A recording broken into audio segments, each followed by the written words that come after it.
नमस्कार, साफ संदेश से मैं अनिल कौशिक। दोस्तों, हमारे पास आज मौजूद है पूर्व निर्दलीय विधायक डॉक्टर सुरेश चौधरी। और सबसे पहले डॉक्टर साहब, आपको नव वर्ष की बहुत बहुत शुभकामनाएं।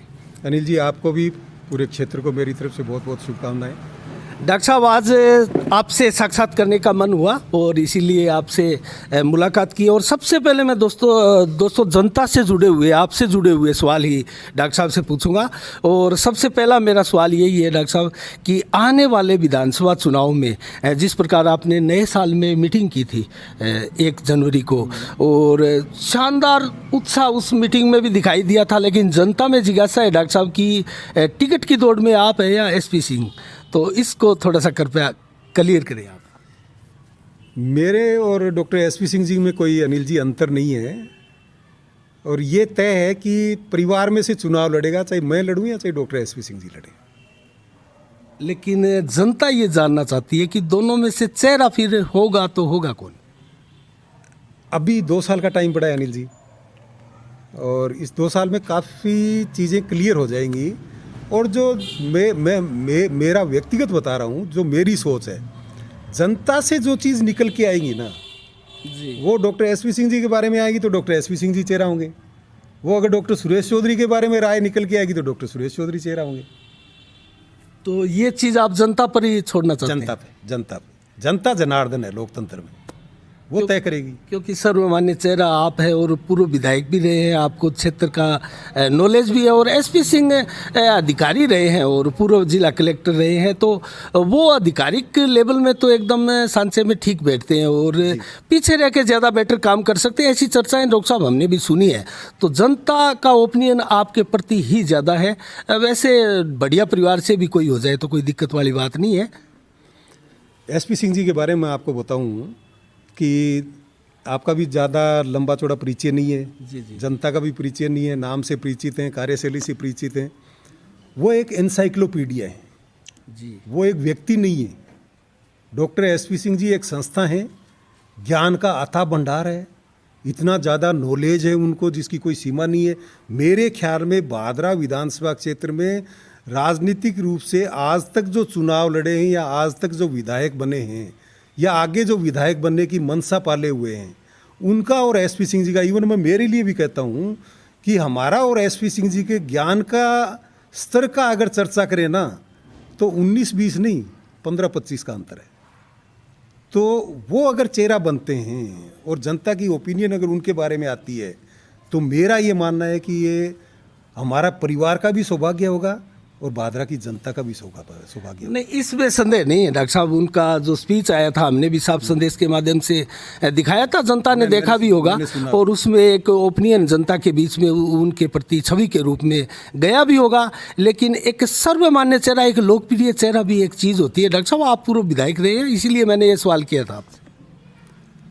नहीं, ये बात सही है आपकी कि मैं जनता के बीच में रहा हूँ, जनता के काम किए हैं, ज़्यादा संपर्क में रहा हूँ, 28 साल से लोगों के सतत संपर्क में हूँ। ये 26 महीने का बीच का कार्यकाल निकाल दो, चाहे मैं हारा या जीता, लोगों के बीच में रहा। लेकिन मैंने फिर कहा ना कि एसपी सिंह जी मान नहीं रहे हैं, उनकी राजनीति में रुचि नहीं है, उनकी समाज सेवा में रुचि है, उसकी सामाजिक कार्यक्रमों में रुचि है, उनकी गरीब को ऊपर उठाने में, गरीबों के उत्थान में, बच्चों के स्वास्थ्य के बारे में बड़े चिंतित रहते हैं। उनकी रुचि उसमें है, राजनीति में उनकी रुचि नहीं है। मेरे को तो खुद को बड़ा संघर्ष करना पड़ रहा है उनके साथ में, उनको इस फील्ड में लाने के लिए। उनकी वो भी रुचि नहीं है। चलो डॉक्टर साहब, ये जनता भी तय कर लेगी जैसा आपने बताया। अब मैं सवाल आपसे दूसरा ये करना चाहूँगा डॉक्टर साहब, जिस प्रकार से आप 2.5 साल तक जनता से दूर रहे हैं, क्योंकि आपकी पाँव की 26 महीने, और आपके पाँव में चोट लगी थी और 2-3 बार वो हो गया, और फिर 5 बार आप बता रहे हैं कि ऑपरेशन भी हुआ, 6 बार ऑपरेशन भी हुआ। तो डॉक्टर साहब, उसके दौरान आप क्या फील कर रहे थे? जनता आपसे, आपके जो समर्थक थे वो कुछ दूर भी जा चुके हैं, कैसे उनको वापस आप लाएंगे, और इस क्या कहना चाहेंगे इस पर? मैं करीब 26 महीने बिस्तर पे था, 6 बार ऑपरेशन हुए। इस दौरान मुझे कोरोना भी हो गया, इस दौरान माताजी और पिताजी दोनों का देहांत भी हो गया।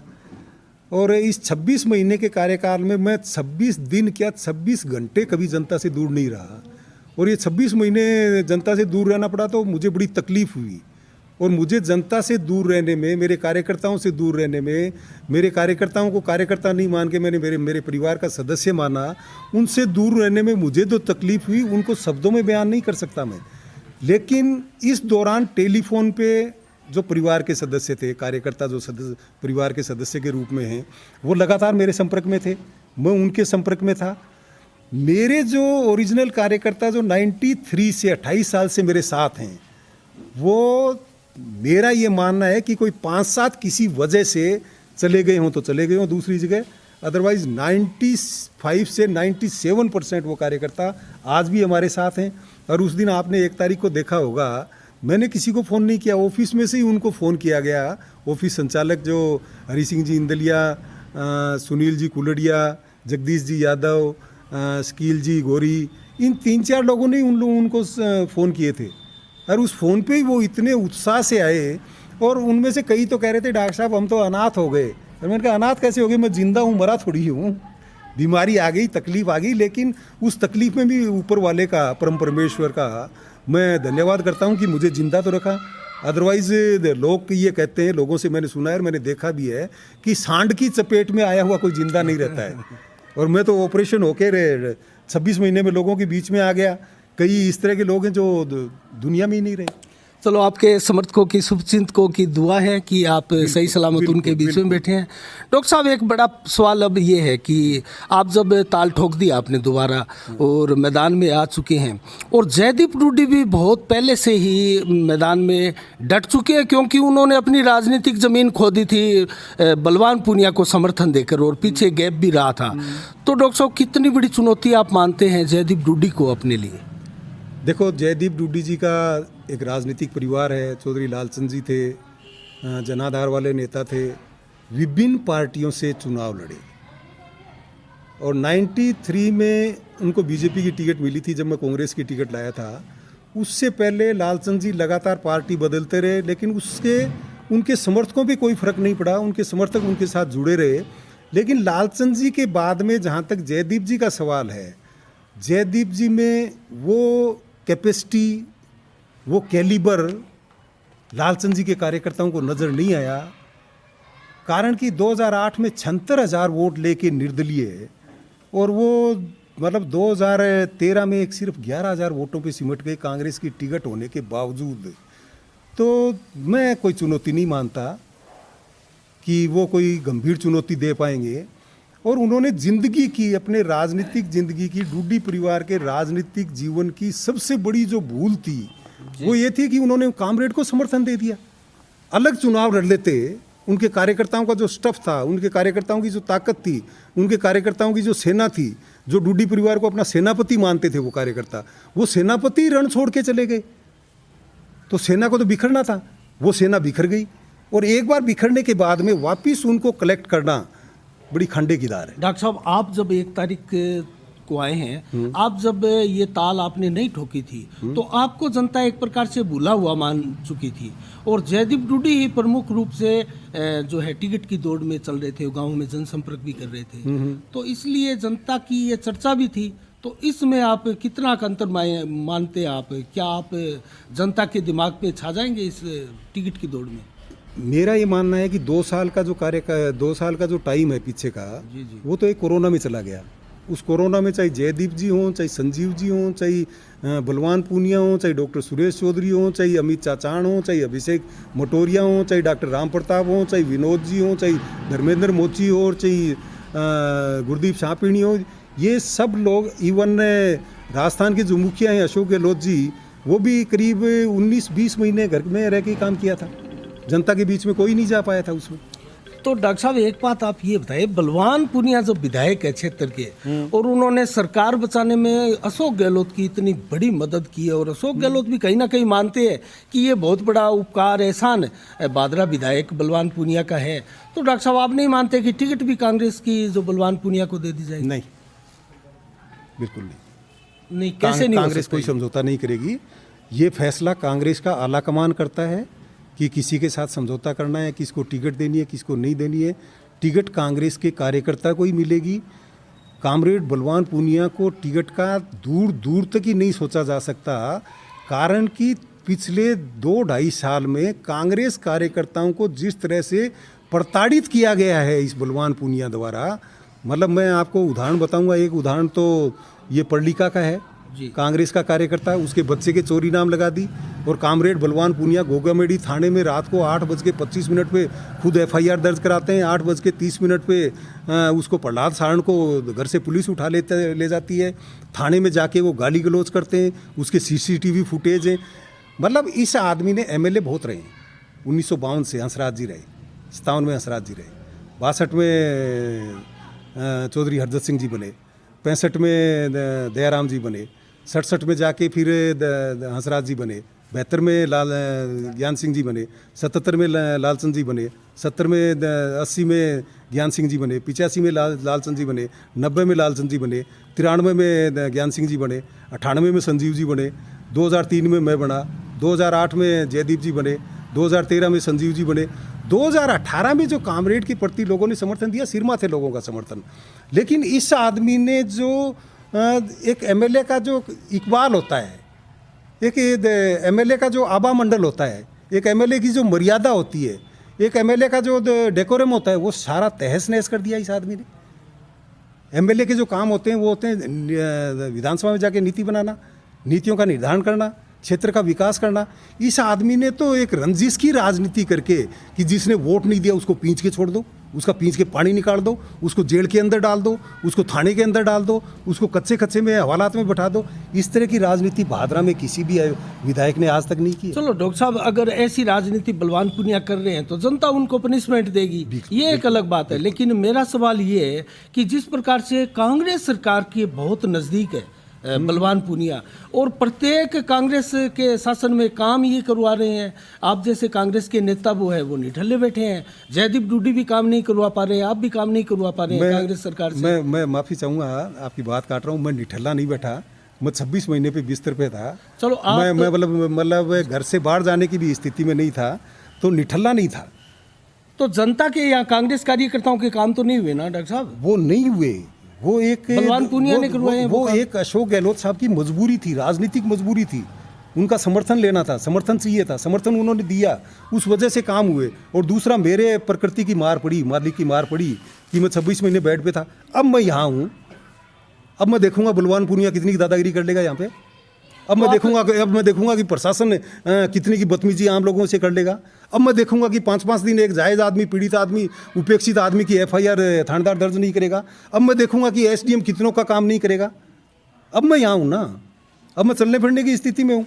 अब मैंने मोर्चा संभाल लिया, किसी भी कार्यकर्ता को किसी भी हालत में पीड़ित नहीं होने दूंगा, चाहे मुझे मेरा खून बहाना पड़े यहाँ पे। अगर विकास की दृष्टि से देखें तो बलवान पूनिया के 3 साल के कार्यकाल को आप कैसा देखते हैं? कोई विकास नहीं, सिर्फ लफाची हुई है, सिर्फ भाषणबाजी हुई है। ये कोई विकास नहीं होती। ये तो एक किसी भी सरकार के कार्यकाल में सरकार की एक विकास की जो नीति होती है, उस हिसाब से हर विधानसभा क्षेत्र में अगर बीजेपी का कोई MLA बना है, संगरिया में बीजेपी का MLA, पीलीभंगा में अपने जिले में ही ले ले, वर्तमान में खाला नाला निर्माण चल रहे हैं, बीजेपी का MLA है, तो वहाँ भी विकास के काम हो रहे हैं। हाँ, 19-20 हो सकते हैं, जहाँ बीजेपी का MLA वहाँ काम 19 हो जाएंगे। कांग्रेस की नीति हमेशा से ये रही है कि चाहे MLA बीजेपी का हो, चाहे MLA निर्दलीय हो, चाहे MLA माकपा का हो, चाहे MLA जनता दल का हो, चाहे MLA लोक दल का हो, मतलब हर क्षेत्र में सर्वांगीण विकास कांग्रेस की सरकारों ने किए हैं। तो डॉक्टर साहब, एक चलो ठीक है, ये तो विकास की बात आ गई। आप अपने कार्यकाल के विकास से कहीं ना कहीं ज़्यादा मानकर चलेंगे और दूसरे विधायक के कार्यकाल के विकास कार्य जो है आप नहीं देखेंगे, ये एक नॉर्मल भी बात है, हम समझ सकते हैं। एक सवाल मेरा जनता से जुड़ा हुआ है डॉक्टर साहब, वो ये है कि वर्तमान में भादरा विधानसभा क्षेत्र की जो चर्चाएँ हैं, लोगों के दिमाग में जो चर्चाएँ हैं, कहीं ना कहीं उन चर्चाओं में बढ़त संजीव बेनीवाल द्वारा बनाई हुई है। तो संजीव बेनीवाल को आप किस पायदान पे देखते हैं? और भाजपा की टिकट दौड़ में उनका कोई सानी भी नहीं है, संभवतः वो टिकट उन्हीं को जा रही है। आपका सवाल वाजिब है कि अब तक के जो टाइम 3 साल का निकला है, उसमें आम चर्चा ये है कि संजीव बेनीवाल भारी है। ठीक है, कारण अब तक कौन थे? संजीव बेनीवाल और कामरेड बलवान पूनिया, 2 ही थे। तीसरे के बारे में किसी को मान नहीं रहे थे। मेरे बारे में तो ये सोच लिया कि डॉक्टर सुरेश चौधरी तो हो सकता है पैदल ही नहीं चल पाए ये, और वास्तव में स्थिति ये हो गई थी, मेरा ये पाँव कटने की स्थिति आ गई थी। क्योंकि मैं खुद एक ऑर्थोपेडिक सर्जन हूँ, हड्डी जोड़ रोग विशेषज्ञ हूँ। मैंने उनको कहा नहीं, एक बार पाँव मत काटो, जिस तरह से मैं बता रहा हूँ उस तरह से इसका ऑपरेशन करो और उस तरह से बोन ग्राफ्टिंग करो। मैंने मेरा दिमाग लगाया, काम उन्होंने किया डॉक्टरों ने, और आज ये मेरा पाँव बच गया, मैं चलने फिरने की स्थिति में हूँ। नहीं तो लोगों ने, राजनीतिक विरोधियों ने खास तौर से ये प्रचार कर दिया था कि वो तो बेड पे है, वो चल ही नहीं पाएगा। अब नहीं, अब डॉक्टर साहब चलने में फिरने में आपको कोई अब दिक्कत नहीं चलने होती? फिरने में कोई दिक्कत नहीं, बिल्कुल नहीं। अब मैं एकदम स्वस्थ हूँ। एकदम सोचता है। अच्छा डॉक्टर साहब, एक अटकर मैं सवाल पूछना चाहूँगा। जब आपने ताल ठोकी दी है, 1 जनवरी से आपने कार्यक्रम भी किया था, अब आगे क्या एजेंडा आपका रहेगा और किन एजेंडों के ऊपर आप भादरा विधानसभा की जनता को विश्वास में ले पाएंगे? एक तो आपने अभी वो सवाल का जवाब बीच में रह गया, दे नहीं पाया। आपने एक बात पूछी थी कि क्या आप किस तरह से जनता के दिलो दिमाग पे छाप छोड़ेंगे, छाएंगे। मैंने कभी राजनीति को राजनीति के रूप में नहीं लिया। मैंने राजनीति को समाज सेवा का एक माध्यम माना और मैंने हमेशा समाज सेवा से जुड़ा रहा। मैं गरीब की, उपेक्षित की, वंचित की, पीड़ित की, समाज की आखिरी पंक्ति में खड़े आखिरी व्यक्ति की मदद करके मैं राजनीति में आया हूँ। आपने देखा होगा 2001 में जब भीषण अकाल पड़ा हुआ था क्षेत्र में, और जब लोगों की स्थिति ये थी कि किसी के गांव में अगर शादी का कार्ड आ जाता था तो वो शादी को टालने के लिए वो बहाना बना के दूसरे गांव में चले जाते थे। उनके पास बांध देने के लिए पैसे नहीं होते थे, ये तक स्थिति थी। और उस दौरान मैं 7 दिन मेरे सेंटर पे बैठा, मेरे अस्पताल में बैठा 6 दिन, और 7वें दिन जितना भी आता था मैं पट्टे लगाता था, पूड़ी करता था, जो लोगों के जोड़ ठीक करता था, लोगों की कमर ठीक करता था। उसमें जो अपनी मर्जी से जो दे के चले गए, उसके जितना भी इकट्ठा होता, 7वें दिन अनिल जी मैं दवाइयाँ इकट्ठी करके, और वो जो गरीब लोग जो अस्पताल तक नहीं आते थे, जो किसी की बान बच्ची देने में भी असक्षम थे, वहाँ उन गरीब लोगों के बीच में जाके मैंने उनकी बीमारी का इलाज किया, उनको दवाइयाँ बांटी। तो मैं तो समाज सेवा से जुड़ा रहा हूँ और राजनीति के रूप में नहीं। मेरा मेन मुख्य लक्ष्य है समाज सेवा करके, पीड़ित का पीड़ा हरण करके, ज़रूरतमंद की ज़रूरत पूरी करके, आवश्यकता जिनको है उनकी आवश्यकताओं की पूर्ति करके, उनके काम आके, और उस समाज सेवा करके फिर आगे जो 2023 वाला जो चुनाव आ रहा है उसके लिए लोगों को जनमानस, मैं डॉक्टर सुरेश चौधरी की औकात नहीं है कि वो जनमानस के ऊपर छा जाए। डॉक्टर सुरेश चौधरी का जो कार्यकलाप हैं, जो क्रियाकलाप हैं, डॉक्टर सुरेश चौधरी की जो गतिविधियां हैं, डॉक्टर सुरेश चौधरी के अंदर जो समाज सेवा का जज्बा है, वो जज्बा ही लोगों के दिमाग पे छाएगा, डॉक्टर सुरेश चौधरी नहीं छाएगा। डॉक्टर साहब, मैं आपको रोकूंगा। आप जब विधायक बने थे उससे पहले कहीं ना कहीं राष्ट्रीय राजस्थान जन चेतना मंच के बैनर तले जो कार्य हुए थे, जो गांव में शिविर लगे थे, मुझे याद है। और कहीं ना कहीं उन शिविर और उन लोगों के प्रति आपकी जो छवि एक मेंटेन हुई थी उस समय, कहीं ना कहीं उसका बहुत बड़ा रोल है डॉक्टर सुरेश चौधरी को 2003 में सत्ता देना। और डॉक्टर साहब, उसके बाद में जिस प्रकार से आपने वादे किए थे, आपके जो भाषण थे अमूमन कि जो अधिकारी है वो मूर्ति चौक के ऊपर टोकरी में मोर लेके आपको मिलेंगे, और डॉक्टर साहब तो कहीं कहाँ चूक हुई कि उसके बाद में आप राजनीति से, सत्ता से दूर होते चले गए? इस सारे प्रकरण के ऊपर चूक नहीं हुई। ये भादरा कह रहे हैं ना कि बल्द ब्याणो सौदो है, अठे बल्द ने भी बे दीने क्रास के, बल्द ने बे विवाह भी इसके। नहीं, जनता आपको गोड़बाजियां भी कहने लगी थी। हाँ, कहने लगी थी, बिल्कुल मैं मानता हूँ इस चीज़ को। भादरा में गोड़बाजिया जब शब्द का इस्तेमाल हुआ, वो सबसे पहले मेरे लिए ये हुआ, और वो कोई गलत भी नहीं था। कारण कि जो 1952 से लेके 2003 तक भादरा के जो राजनीतिक घराने थे, चाहे वो कसवा परिवार हो, चाहे वो डूडी परिवार हो, चाहे वो गांधी बुड़ी का बेनीवाल परिवार हो, 2003 में राजनीति की आज़ादी के बाद की राजनीति के जितने भी 3 घराने थे वो सब मेरे सामने खड़े थे, और उनके बीच में से निकल के एक आम परिवार का लड़का, जिसकी भैंस चराई हुई, जिसकी बांकड़ी कूंदरा पाड़ा हुआ, जो खेत में गया हुआ, खेत में पानी लगाया हुआ, वो लड़का जब आगे आया तो भादरा की राजनीति करने वाले भोंसक्के रह गए, उसमें मेरे को गोड़बाजिया नाम दे दिया। दूसरी चीज, जो भादरा के जो मठाधीश तो लोग थे, भादरा के जो दलाली की राजनीति करने वाले लोग थे 1952 से लेकर 2003 तक, वो सब घर बैठ गए। कारण कि मेरे कार्यकाल में 5 साल में मैं सीधा काम करता था, इसी दफ्तर में बैठ के गली चलता हुआ भी कोई जायज़ काम था, चाहे उसने वोट नहीं दिया, चाहे उसने राजनीति में मेरा विरोध किया, वो इस दफ्तर में आकर काम करवा के चला जाता था। मेरे कार्यकर्ता नाराज़ होते थे कि डॉक्टर साहब इसने वोट नहीं दिए, इसका काम कर दिया आपने। मैंने कहा वोट नहीं दिए, अपने को मांगने ही मांगने, आगे दे देगा, आगे दे देगा और आगे दे देगा, नहीं देगा तो कम से कम आज इसका काम किया है, ये अपनी आत्मा पे हाथ रखेगा तो कम से कम अपना विरोध तो नहीं करेगा।